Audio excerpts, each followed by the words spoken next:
Hello dear students, आज हम एक नया चैप्टर हिस्ट्री का शुरू कर रहे हैं, द एज ऑफ इंडस्ट्रियलाइजेशन। अभी जो लेटेस्टली हमने चैप्टर कंप्लीट किया उसमें हमने देखा कि किस तरह से वर्ल्ड ड्यू टू ट्रेड आपस में कनेक्ट हो चुका था और ग्लोबलाइजेशन पे जाके ख़त्म हुआ। हम सभी जानते हैं कि वर्ल्ड के अंदर जो ट्रेड कहीं ना कहीं कनेक्टेड था इंडस्ट्रीज से भी, क्योंकि जब तक कोई ट्रेड आप नहीं करेंगे या किसी इंडस्ट्री को किसी रॉ मटेरियल की ज़रूरत नहीं होगी तो आपका जो कम्युनिकेशन है, जो आपका एक्सचेंजेस हैं, वो भी कंप्लीट नहीं हो पाएगा। दिस इज द रीजन कि ये चैप्टर भी हमें पढ़ने को मिलता है just after the making of global world. Okay, so इस चैप्टर में हम क्या डिस्कस करने वाले हैं? हम डिस्कस करेंगे कि इंडस्ट्रीज का ये जो एज है, मतलब एज कैसे इसकी डेवलप हुई, लाइक कहाँ से शुरू हुई और आज जो इंडस्ट्रीज कहाँ तक आकर के सक्सीड हो चुकी है, उन सभी को हम डिस्कस करने की कोशिश करेंगे थ्रू दिस चैप्टर। इसमें इनिशियली स्टेज हमें पढ़ने को मिलेगी कि कैसे सबसे पहले इंडस्ट्रीज डेवलप हुई वर्ल्ड के एक कोने में, और उसके बाद उससे इंस्पिरेशन लेके या उन्होंने उसका एक आइडिया, उसकी टेक्नोलॉजी को स्प्रेड किया all over the world and automatically फिर धीरे धीरे पूरे वर्ल्ड में इंडस्ट्रियलाइजेशन एस्टेब्लिश हो गया। स्पेशली अगर देखा जाए, इन शॉर्ट अगर मैं आपको बताऊं तो इंडस्ट्रियलाइजेशन का जो फेज देखा जाता है वो कैसे डेवलपमेंट या कैसे एक्सपेंड हुआ, वो स्टार्ट होता है 1760 के बाद से, 1760 के बाद से। अब आज जो आप पढ़ने वाले हो, आज उसका इंट्रोडक्शन है, मतलब इस चैप्टर का इंट्रोडक्शन है, and you will get to know कि 1760 के पहले भी क्या चीज़ें हुआ करती थी, या शॉर्ट फॉर्म में आपको समझाऊं तो 16th या 17th सेंचुरी के अंदर what scenario was for the industries, वो हम आज डिस्कस करने वाले हैं इस चैप्टर के through. So let's have a quick start. सबसे पहले इंट्रोडक्शन। ऑफ कोर्स इस चैप्टर के अंदर जो इंट्रोडक्शन है वो आपको यही बताता है कि इंडस्ट्रियलाइजेशन होता क्या है। बहुत ही अगर साधारण शब्दों में हम बात करें, किसी भी इंडस्ट्री का एग्जिस्टेंस में आना एंड उसका पेस गेन करना, डेवलपमेंट करना, प्रोडक्शन में वृद्धि करना या उसको बढ़ोतरी करना, वो इंडस्ट्रियलाइजेशन के साथ में जुड़ा हुआ है। साथ ही इंडस्ट्रीज का भी रैपिड ग्रोथ इंडस्ट्रियलाइजेशन का ही एक हिस्सा होता है। यहाँ पे इंडस्ट्रियलाइजेशन की अगर हम एक्चुअल में बात करें तो 1760 से तो स्टार्ट हुआ, बट एक्चुअल पेस उसको मिलता है 19th सेंचुरी में, क्योंकि वर्ल्ड के अंदर अधिकतर जगहों पर, क्योंकि वर्ल्ड वॉर 1 से पहले जितने भी रेवोल्यूशन, फर्स्ट चैप्टर में हमने यूरोप के अंदर ये रेवोल्यूशन के बारे में पढ़ा था, तो जब रेवोल्यूशन आया तो उसके अंदर बहुत सारी चीज़ों की डिमांड बढ़ी थी ऑफकोर्स। एंड जब हम बात करते हैं 20th सेंचुरी की, तो उसकी शुरुआत में तो सारी चीज़ें ही वो बनना शुरू हो गई थी जो कि वर्ल्ड में वॉर के अंदर काम में आ सकती थी। क्यों? क्योंकि वर्ल्ड में अब ऑप्शन आ चुका था किसके कंपैरिजन में? एग्रीकल्चर के या कल्टीवेशन के। फर्स्ट जो आपका प्रोडक्शन एक्टिविटीज है उससे हटकर के अब लोग सोचना शुरू कर चुके थे। तो यहां पर वही चीज इसने बताई है कि अगर आप 19th सेंचुरी की बात करते हैं तो अलग अलग लोगों ने इंडस्ट्रीज को बढ़ाना शुरू किया। अब वो अलग हटके सोच रहे थे, एग्रीकल्चर से भी इंडस्ट्रीज का डेवलपमेंट हो गया एंड इनकी नीड भी महसूस होने लगी। इंडस्ट्रियलाइजेशन को कंसिडर किया जाता है backbone of economical development. Of course आप एग्रीकल्चर से ही सारी चीज़ें नहीं गेन कर सकते। आपने बहुत अच्छे से the sectors of Indian economy पढ़ा, आपने 3 सेक्टर्स देखे, जिसमें सबसे प्रायर आपको हर जगह पर बताया गया कि किसी भी कंट्री को डेवलप्ड कंट्री तभी कंसिडर किया जा पाएगा जब उसका सेकेंड सेक्टर, मतलब मैन्युफैक्चरिंग सेक्टर या फिर इंडस्ट्रियल सेक्टर आपका स्ट्रांग होगा। तो किसी भी कंट्री के इकोनॉमिक बेनिफिट के लिए, इकोनॉमिक डेवलपमेंट के लिए इंडस्ट्रियलाइजेशन जरूरी है, मतलब इंडस्ट्रीज का रैपिड ग्रोथ जरूरी है। यहां पे आज हम बात करेंगे उसी चीज की। Often we associate industrialisation with the growth of factory या फिर जो भी इंडस्ट्री है। ओके, जो भी इंडस्ट्री है उसकी ग्रोथ को ही इंडस्ट्रियलाइजेशन में कंसिडर किया जाता है। सो नॉर्मल सा थ्योरी सा पार्ट था कुछ थोड़ा सा। अब जो बेसिक मैं आपको टॉपिक बताने जा रहा हूं वो 2 फोटोग्राफ्स हैं। इन दोनों फोटोग्राफ्स को एक बार पहले अच्छे से देखेंगे एंड इसके बारे में समझने की कोशिश करेंगे। इसको रैपिड एक बार क्विक करते हैं। यहाँ पे दोनों फोटोज हैं, एक फोटो आपको यहाँ दिख रही होगी और एक फोटो यहाँ है। इन दोनों के बारे में पढ़ते हैं। सबसे पहले ये फिगर, इस फिगर के अंदर बताया गया है, इस फिगर का नाम, इस पोस्टर का नाम क्या है? Dawn of the century, published in E.T. Paul. यहाँ पे एडवर्ड टेलर पॉल है इसका पूरा नाम। Edward Taylor Paul music company, New York, England, 1900 के अंदर इस पोस्टर को प्रिंट किया गया था। सबसे पहले इसके बारे में थोड़ा सा समझते हैं, इस पोस्टर में है क्या। यहाँ पे बीच में एक लेडी फिगर दिया हुआ है जो कि कंसिडर किया जा रहा है गॉडेस, और यहाँ पर ये बिल्कुल स्टैंड किए हुए है एक व्हील पर, और इस व्हील के 2 पंख हैं, ठीक है, एंड मार्च एंड 2 स्टेप, ऐसा कुछ यहाँ पर लिखा हुआ है। इस व्हील को कंसिडर किया गया है टाइम के अंदर। यहाँ पे दोनों विंग्स हैं, इसका मतलब शी इज फ्लाइंग।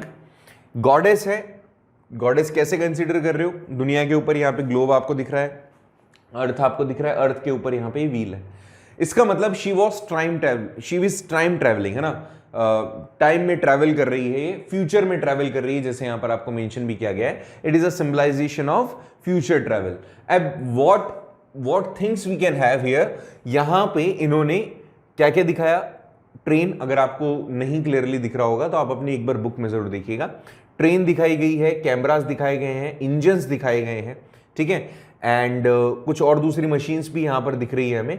तो यहां पर क्या है, ये एक क्या है, डॉन ऑफ द सेंचुरी, और इसके अंदर यहाँ पे पिक्चर है, गॉडेस लाइक फिगर आपको दिखाया गया है, एंजल्स दिखाए गए हैं, जिसके अंदर ये एक नए सेंचुरी के अंदर कदम रख रहे हैं।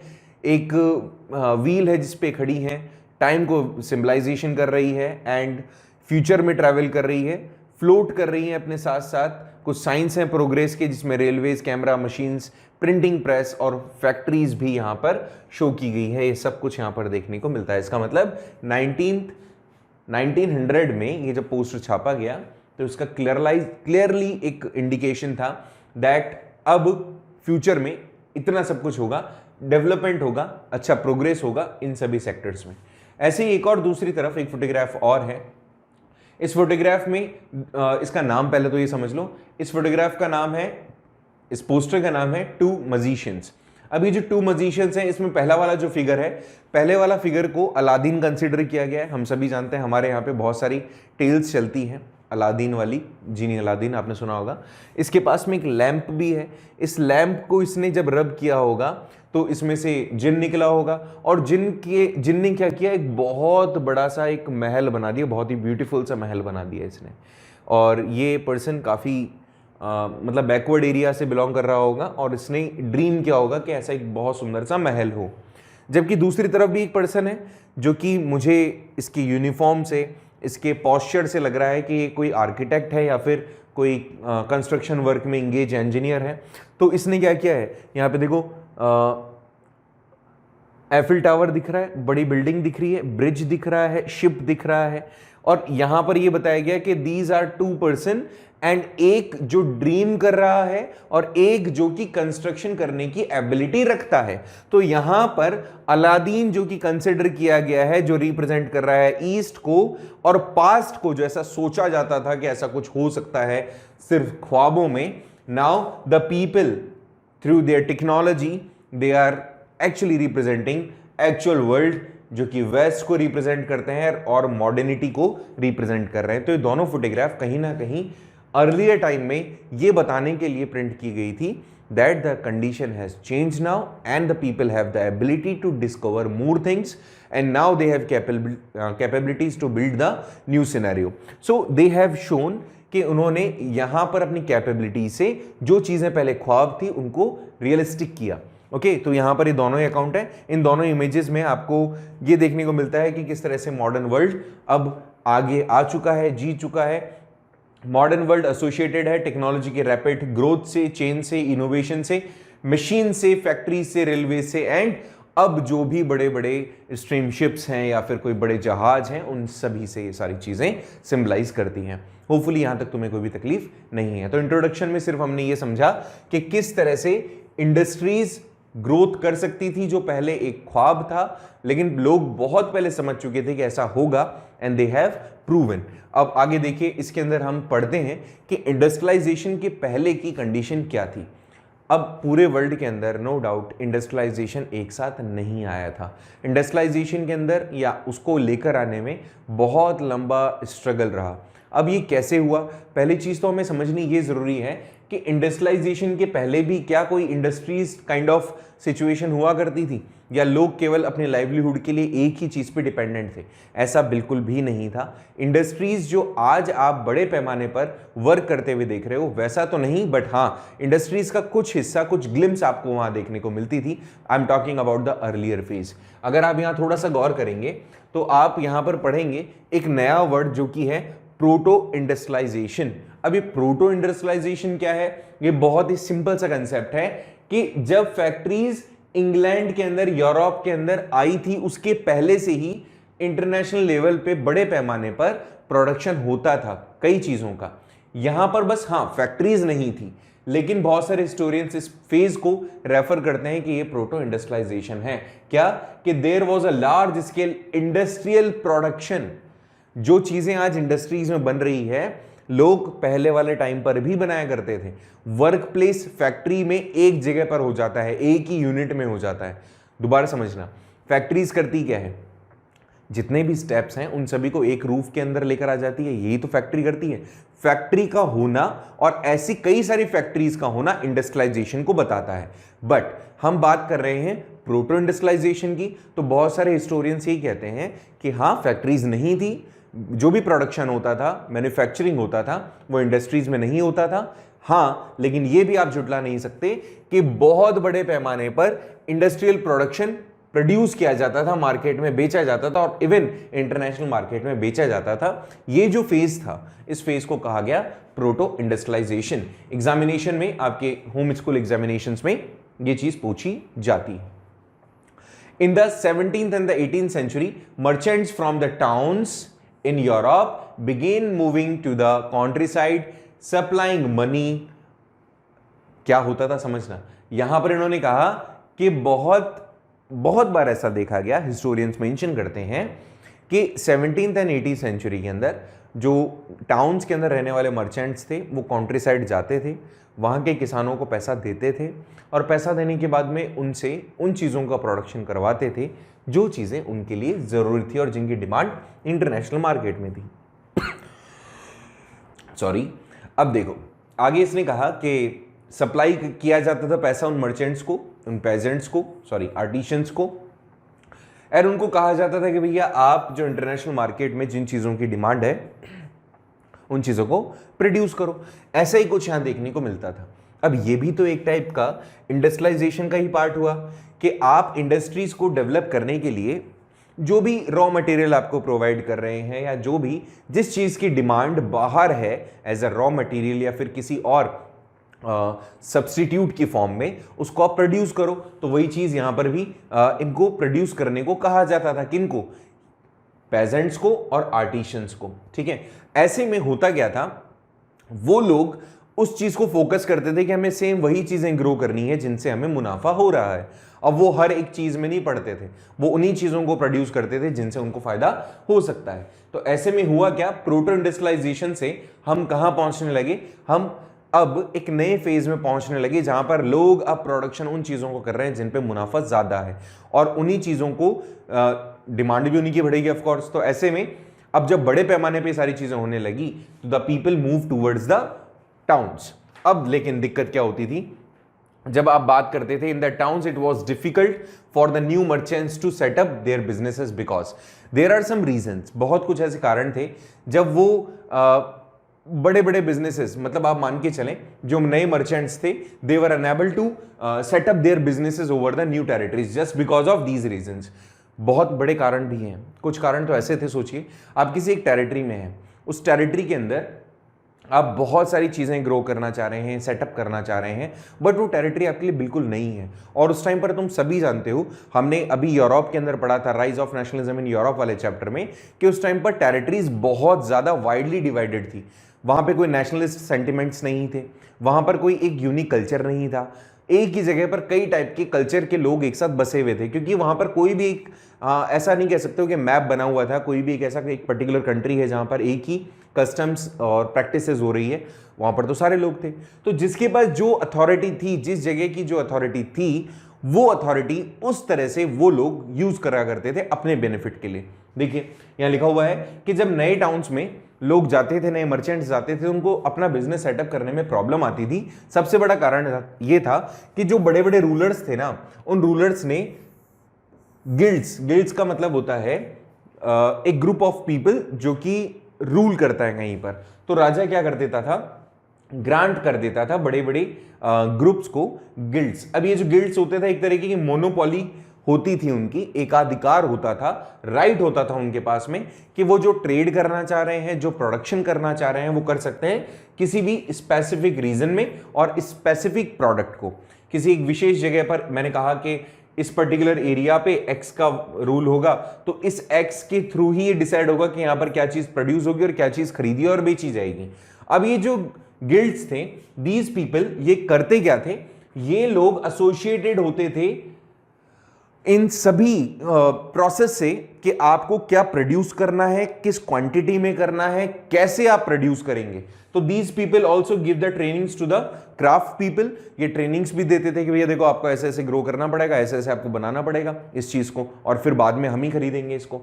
मेंटेन भी करते थे, कंट्रोल भी करते थे, कितना कौन बना रहा है और किसको बेच रहा है, ये भी इन्हीं की आंखों के नीचे होता था। साथ ही साथ ये रेगुलेट करते थे कंपटीशन को, प्राइजेस को।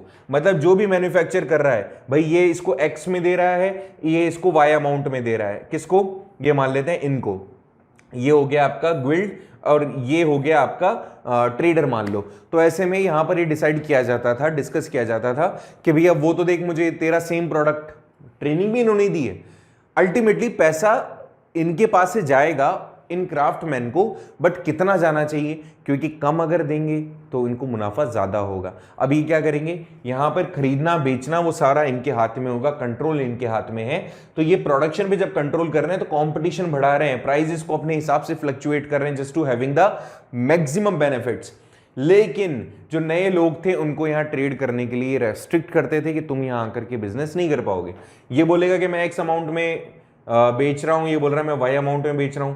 ये पर्सन कहेगा कि ठीक है भाई मैं तो इस अमाउंट में खरीदूंगा, तेरे को देना है कि नहीं देना बता। ऐसे में अगर कोई नया व्यक्ति आ जाता है, मान लीजिए ये आ गया और ये कहा कि ठीक है मैं x+1 में आपसे ही खरीद लूंगा, तो उस पर्सन का मुनाफा क्या हो जाएगा, कम हो जाएगा।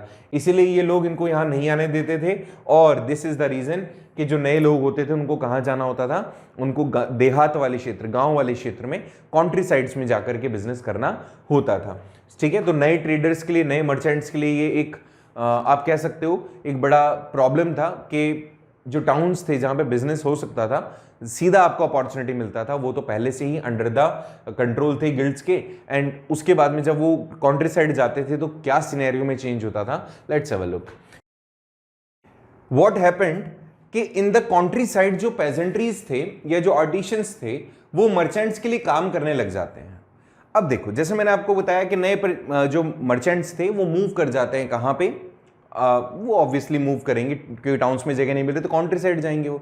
तो जब कंट्री साइड वो पहुंचे तो ऐसा क्या हुआ कि सारे के सारे जो आर्टिशियंस हैं या सारे के सारे जो पेजेंट्रीज हैं वो लोग उनके लिए काम करने लग जाते हैं। तो बहुत सारे रीजंस थे।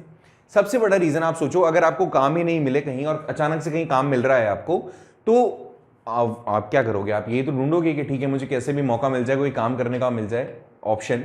तो they have also done the same. जब नए मर्चेंट्स पहुंचते हैं कंट्री साइड तो जो पुअर पेजेंट्रीज हैं और जो आर्टिशियंस हैं उनको लगता है कि हमें तो अब काम मिल रहा है and that is really good for us.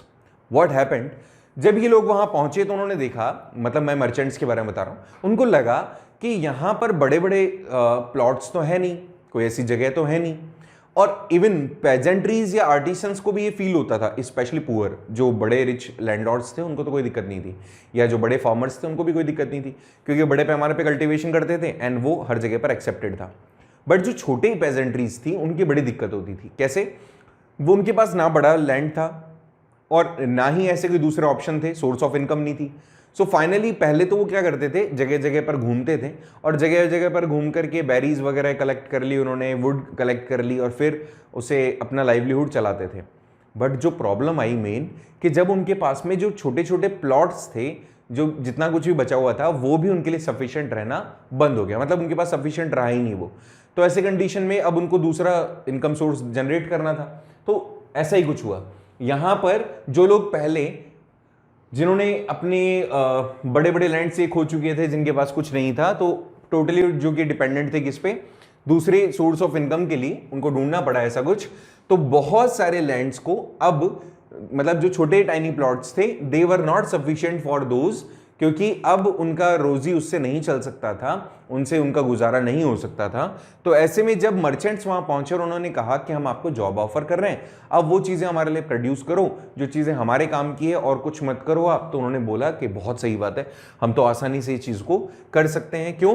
क्योंकि हमारे पास वैसे भी और कोई दूसरा ऑप्शन नहीं है, तो आप हमें डायरेक्ट अगर पैसा दे रहे हो तो हम इस चीज को एक्सेप्ट कर लेंगे। तो जो छोटे टाइनी प्लॉट्स थे, नाउ वो जो लोग थे जिनके पास ये छोटे प्लॉट्स के ओनर हैं, पेजेंट्स हैं, आर्टिसंस हैं, दे हैव एगरली एग्रीड कि हम ठीक है जो आप कहोगे वो प्रोड्यूस कर देंगे, बिकॉज वी नीड मनी, क्योंकि हमारे पास दूसरा कोई ऑप्शन ही नहीं है। उन मर्चेंट्स के लिए काम करते हुए they could remain in a countryside and continue to cultivate their small plots. उनके लिए काम भी कर रहे हैं, छोटे छोटे अपने जो प्लॉट्स हैं उस पे जो वो कह रहे हैं वो प्रोड्यूस भी कर रहे हैं, उनको दूसरी जगह भी नहीं जाना पड़ रहा है अपने लाइवलीहुड को गेन करने के लिए। It was quite easy to produce their अपने ओन लैंड पर, और सीधा अच्छा इनकम उनका होना शुरू हो चुका था।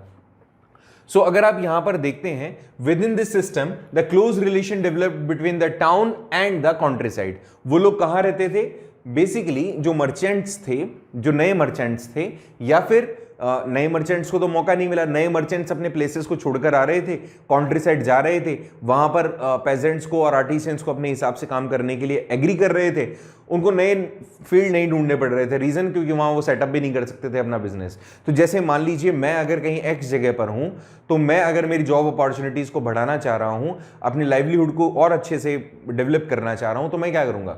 मैं वाई प्लेस पे भी, मेरा एक्स में तो बिजनेस काफी अच्छा हो गया, आई विल ट्राई कि मैं वाई में भी जाकर के अपना बिजनेस सेटअप करूं। नहीं, मुझे पता चला कि वाई प्लेस पे तो मेरा काम नहीं चल सकता, तो व्हाट आई विल डू, मैं वाई प्लेस का जो कंट्री साइड होगा वहां जाऊंगा, वहां पे जो भी वो मैन्युफैक्चर कर सकते हैं वो लोग, उनको कहूंगा कि आप ये मेरे लिए मैन्युफैक्चरिंग कीजिएगा, और वहां से वो सामान लेकर के मैं अपने पास में लेकर आ जाऊंगा और बेच दूंगा किसी जेड प्लेस पे। ऐसा मैंने काम करना शुरू किया, और ऐसे में मर्चेंट्स अब जो टाउन्स में थे वो अपने ही जगह पर काम कर रहे थे, लेकिन कंट्री साइड से उनका भी इनकम कनेक्ट हो चुका था, काम शुरू हो चुका था। मर्चेंट्स इंग्लैंड में, देखिए यहां लिखा हुआ है, the merchant clothier in England purchased wool from the wool stapler, कि जो भी मर्चेंट्स थे, वो मर्चेंट जो कि इंग्लैंड के अंदर क्लोथ मैन्युफैक्चर कर रहे हैं, वो की जो वूल होता था ना, वो वूल को लेते थे किससे? जो भी वूल उनको बना करके रॉ मटेरियल के फॉर्म में दे सकता है, ये क्या करेंगे? इन सब चीजों को क्या अगर सबसे पहले तो क्या करेंगे, वो जो रॉ वूल लिया है उसको पहले तो कहां भेजेंगे? अपनी फैक्ट्री में भेजेंगे, जो भी उनकी जो भी प्लेसेस होंगे वहां पर उस वूल को वो साफ करेंगे, पहले श्रेडिड करेंगे, फिर उससे धागा बनाएंगे, उसके बाद में उसको एक इकट्ठा करके उसका बंडल बनाएंगे, बंडल बनाने के बाद में उसको वॉश करेंगे, डाई करेंगे, डाई करने के बाद में उसको क्लोथ बनने के लिए भेजेंगे। लेकिन जो फाइनल क्लोथ जब बन के रेडी हो जाएगा तो उस क्लोथ को लंदन में भेजा जाएगा। क्यों? क्योंकि वो फाइनल डेस्टिनेशन होगी उसकी फाइनलाइजेशन के लिए, या फिर ये फिनिशिंग सेंटर के तौर पर देखा जाएगा लंदन को। ऐसा ही कुछ होने लगा कि फिनिशिंग डन होती थी लंदन के अंदर एंड एक्सपोर्ट करते थे, फिर वो उसको बेच देते थे इंटरनेशनल मार्केट में। लेकिन हाँ, England was the centre hub for finish goods. तो ऐसा होना शुरू हुआ इंडस्ट्रियल रेवोल्यूशन के पहले। इंडस्ट्रियल रेवोल्यूशन की शुरुआत मैंने आपको फिर बताया 1760 के बाद होगी, लेकिन अभी हम बात नहीं कर रहे, हम बात कर रहे हैं उसके भी पहले की। लंदन में इंडस्ट्रीज के सेटअप होने से पहले की बात कर रहे हैं हम, ठीक है? क्योंकि तुम सभी जानते हो कि लंदन ही था या ग्रेट ब्रिटेन ही था जहाँ पे इंडस्ट्रियलाइजेशन का फ्लॉरिशमेंट हुआ। आप ये भी कह सकते हो कि इंडस्ट्रीज का डेवलपमेंट भी उसी से जुड़ा हुआ है। अब यहाँ पे जो प्रोटो इंडस्ट्रियल प्रोडक्शन था, उसकी इनकम जो जनरेट हो रही थी, इसने जो इनकम एग्रीकल्चर से हो रही थी उसको बिल्कुल खत्म कर दिया। मतलब एक तरीके से आप कह सकते हो दबा दिया। अब इसमें ज़्यादा अच्छी इनकम हो रही थी। जो लोग एग्रीकल्चर से फ़ायदा उठा रहे थे उससे ज़्यादा फ़ायदा उनको किससे हो रहा था? उनको फ़ायदा हो रहा था प्रोटो इंडस्ट्रियलाइजेशन से। साथ ही साथ अब पूरा का पूरा परिवार मिलकर के भी कोई ऐसा काम कर सकता था जिसमें उनके परिवार की इनकम हो। पहले तो सारे लोग यही कि खेत में डबल स्टोरी थोड़ी प्रोडक्शन कर पाएंगे, ऐसा नहीं होता था। एक छोटा सा प्लॉट है, उसके पास में अगर उनको कल्टीवेशन करना है तो उनके पास लिमिटेड है एरिया जिसमें वो कल्टीवेशन करते हैं। सारी पूरी फैमिली मिलकर एक ही भी कर ले तो भी लिमिटेड प्रोडक्शन ही होगा, हम सभी जानते हैं। आप मुझे कमेंट करके बताना कि किस टाइप का ये अनएम्प्लॉयमेंट होगा, कि आप एक ही जगह पर अगर आप जॉब कर रहे हो या कोई काम कर रहे हो और आप अपनी एफिशिएंसी जितनी नीडेड है उससे ज़्यादा अगर उसमें इनपुट कर रहे हो तो कौन सी टाइप की ये अनएम्प्लॉयमेंट है। ठीक है, ये मुझे बताइएगा आप। सबसे ज़्यादा देखने को मिलता है एग्रीकल्चर सेक्टर में, वो कौन सा टाइप ऑफ अनएम्प्लॉयमेंट है जिसकी मैं यहाँ पे बात कर रहा हूँ। अब वो पूरी फैमिली इनकम कर सकती थी, फुल लेबर वर्क वहाँ पर किया जा सकता था। नेक्स्ट पॉइंट में अगर हम बात करें तो नेक्स्ट में ये फैक्ट्रीज का कैसे अपकमिंग हुआ, कैसे फैक्ट्रीज आई, उन सभी कुछ यहाँ पर हम पढ़ेंगे। तो तुम सभी जानते हो कि जब हम फैक्ट्रीज की बात करते हैं तो सीधे से हमारे दिमाग में आता है कि सबसे पहले जो फैक्ट्री लगी होगी वो ग्रेट ब्रिटेन में लगी होगी, लंदन में लगी होगी, क्योंकि सारे लोग इंडस्ट्रियलाइजेशन की बात करें, प्रोटो इंडस्ट्रियलाइजेशन के टाइम से ही हमने फिनिश गुड की फाइनलाइजेशन के लिए उनको लंदन भेजना शुरू कर दिया था। अब जब लंदन में कोई चीज़ पहुंच रही है तो ये बात तुम मान के चलना कि वहां पर उस चीज़ का कॉस्टिंग काफ़ी कम होगा, इंस्टेड जब वो वहां से फाइनलाइज होकर के पहुंचना शुरू होगी कहीं और प्लेस पे। अब ऐसा भी तो हो सकता है आपने सब कुछ क्रिएट कर दिया, फाइनल करने के लिए आपने उसको लंदन भेजा, लंदन में एक ठप्पा लगकर एक ब्रांड नेम उस पर प्रिंट हो गया, आप यही समझोगे कि मैन्युफैक्चर्ड कहाँ हुआ है, लंदन में। ऐसे ही कुछ यहाँ हो रहा था। अर्लियर जो भी फैक्ट्रीज लगी वो लंदन में लगी 1930s के आसपास, लेकिन it was only the late 18th century when the number of factories multiplied. अब तक सबसे पहली फैक्ट्री 1730 में, लेकिन 1800 तक आते आते यहाँ पे फैक्ट्रीज मल्टीप्लाई हो गई। ये जो फर्स्ट नॉर्मलाइजेशन था ये कॉटन एरा, मतलब एक नया एरा था कॉटन के लिए। यहाँ पे प्रोडक्शन के अंदर बूम आया कब?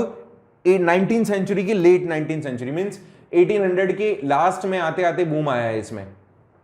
एंड यहां पर क्योंकि आपने बहुत सारे प्रोसेस में चेंजेस देखा, बहुत सारी चीजें यहां बदली, वही सारी चीजें यहां पर इंडस्ट्रियलाइजेशन लेकर आती है एंड फैक्ट्रीज के अंदर इंक्रीज जो इनके नंबर रहे उसको लेकर आती हैं। लेकिन पहले क्या था? पहले तो यही था कि all the things were in the London, all the things were just coming for finalization. There were no factories to produce any of the things.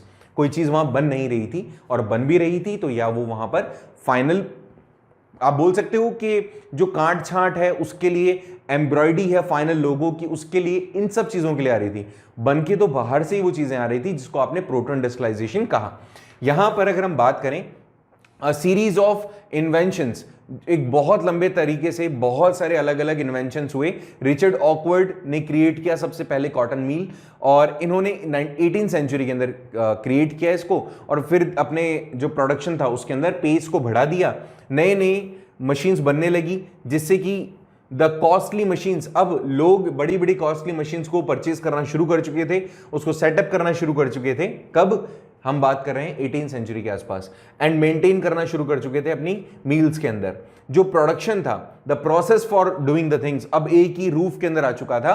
यहां पर एक ही रूफ, अब जो मालिक होता था वो क्या करता था? वो तो मैनेजमेंट करने का काम करता था, और उस एक ही रूफ के अंदर अलग अलग सेगमेंट्स में, अलग अलग यूनिट में प्रोडक्शन होना शुरू हो चुका था। एंड इसकी क्वालिटी को जज किया जाता था बस उस मालिक के थ्रू। जो भी चीजें आ रही है उसको आपको केवल ये देखना है, सारा काम मशीन कर रही है, आप तो सिर्फ ये देखो कि क्वालिटी कैसी जा रही है, फाइन जा रही है कि नहीं। एंड लेबर, वहां पर जो भी मशीन पर लेबर लगा हुआ है वो अच्छे से अपना काम कर रहा है कि नहीं। इसमें गलती की गुंजाइश है ही नहीं, मशीन कभी गलत नहीं करेगी। हो सकता है कोई मिस्टेक है तो उसके लिए यहां पर लोग रख रखे थे सुपरविजन के लिए। ओके, तो बस ये सारा काम हो रहा था। In the earlier 19th century the factories increasingly became an intimate part of the English landscape. यहां पर अगर आप बात करें 19th सेंचुरी में, तो इंग्लैंड का एक बहुत इंपॉर्टेंट पार्ट बन गया था आपका फैक्ट्री, या आपके इस इंडस्ट्री को आप कह सकते हो। और यहां पर हर जगह पर आपको नई नई मिल्स देखने को मिल रही थी, and contemporary kind of the things they have developed in themself. उन्होंने जो भी चीजें ट्रेंड में थी उस चीज को इन्होंने अडॉप्ट करना शुरू किया। यहां पे अब सारी चीजें कंसंट्रेटेड थी किस पे? मील्स पर। साथ ही साथ यहां पर अब जो लोग थे, जो भी प्रोडक्शन हो रहा है, जो भी चीजें यहां पे लैक्यूना रह रहे हैं, वो due to competition they want to sort them out. So ये सारी चीजें यहां पर देखने को मिली। एक छोटा सा एक इंट्रो एंड छोटा सा डिस्क्रिप्शन वी कैन से, जो कि अर्लियर फैक्ट्रीज में या फिर अर्लियर इंडस्ट्रियलाइजेशन में हमें देखने को मिला, वो आज के इस वीडियो में हमने डिस्कस किया। होपफुली आपको ये चीज समझ में आई होगी। अगर कहीं कोई टॉपिक में आपको प्रॉब्लम है तो आप मुझे बता दीजिएगा, we will discuss in next lecture. Comment करके बताना। तो मिलते हैं नेक्स्ट वीडियो में इसके अगले वाले पार्ट के साथ। तब तक के लिए थैंक यू सो मच।